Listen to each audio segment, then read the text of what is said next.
पर्यावरण बचावो अने जल संचय क्षेत्रे भारत देशमां विविध विस्तारोमां पगपाळा परिभ्रमण करीने लोक जागृतिनो संदेशो फैलावनार सुश्री शिप्रा पाठके आज भक्त कवि नरसिंह मेहता यूनिवर्सिटीनी सौजन्य मुलाकात लई यूनिवर्सिटीना कुलपति प्रोफेसर डॉक्टर अतुल बापोद्रा, कुल सचिव डॉक्टर मयंक सोनी અને યુનિવર્સિટીના સ્ટાફ પરિવાર સાથે વૃક્ષોની મહત્વતા અને પાણીના સંચયથી થતા ફાયદાઓ અંગ વિશે વિસ્તૃત ચર્ચા સમીક્ષા કરી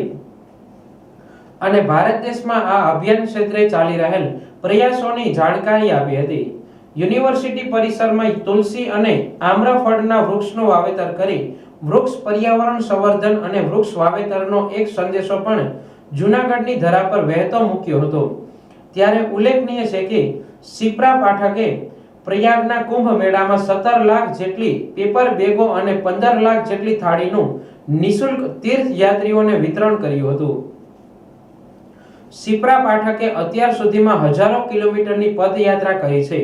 माता नर्मदानी प्रदक्षिणा करी छे अने पोताना पद प्रवास दरमियान जेमणे जल संचय एटले के पाणी बचावो पर्यावरण बचावो अंगे लोक जागृतिनो संदेशो वहेतो कर्यो छे। शिप्रा पाठके भक्त कवि नरसिंह मेहता यूनिवर्सिटी में थयेला पर्यावरण संवर्धन जल संचय अने पर्यावरण बचावो जेवी थयेली कामगीरीथी प्रभावित थईने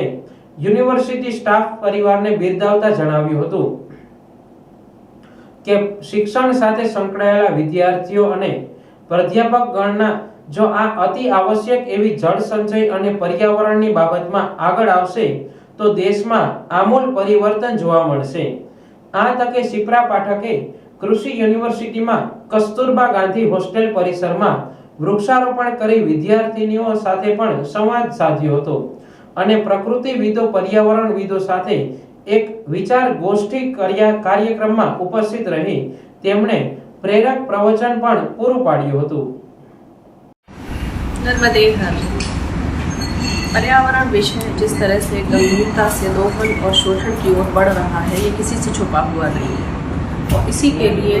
हमारी संस्था पंचतत्व पिछले 10 सालों से कार्यरत है, जिसके अंतर्गत हमने 13,000 किलोमीटर की पैदल यात्राएं की हैं और 50 लाख पौधे रोपित किए हैं और वितरित किए हैं। इसी श्रृंखला में हमने सोचा कि हम 4-5 राज्यों के जो विश्वविद्यालय हैं उनके कुलगुरुओं से मिले जाकर और उनसे ये निवेदन करें कि पर्यावरण जो एक विषय बन चुका है वो सिर्फ विषय कितने प्रतिशत मार्क्स आएंगे इतना भर ना रहे, बल्कि धरातल पर बच्चों से पर्यावरण को लेकर कुछ काम कराया जाए, क्योंकि जब तक बच्चों के हाथ उस मिट्टी में नहीं जाएंगे, खाद में नहीं जाएंगे, पौधों को नहीं छुएंगे, कचरे का प्रबंधन नहीं समझेंगे, तब तक हम पर्यावरण को नहीं बचा पाएंगे। इसी श्रृंखला में हम उत्तर प्रदेश, मध्य प्रदेश, राजस्थान होते हुए गुजरात आए हैं, पुनः मध्य प्रदेश में प्रवेश करते हुए उत्तर प्रदेश में ये यात्रा समाप्त होगी और इस पूरी यात्रा में हमारा 1 लाख पौधों का रोपण करने का संकल्प है, जो लगभग लोग जुड़ते जा रहे हैं और पूरा होता जा रहा है।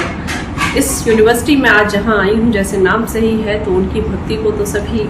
जानते हैं, तो पुनः संस्कृति की और भक्ति की ओर जब मुड़ेंगे तो मुझे लगता है पर्यावरण स्थिर हो जाएगा। नर्मदे।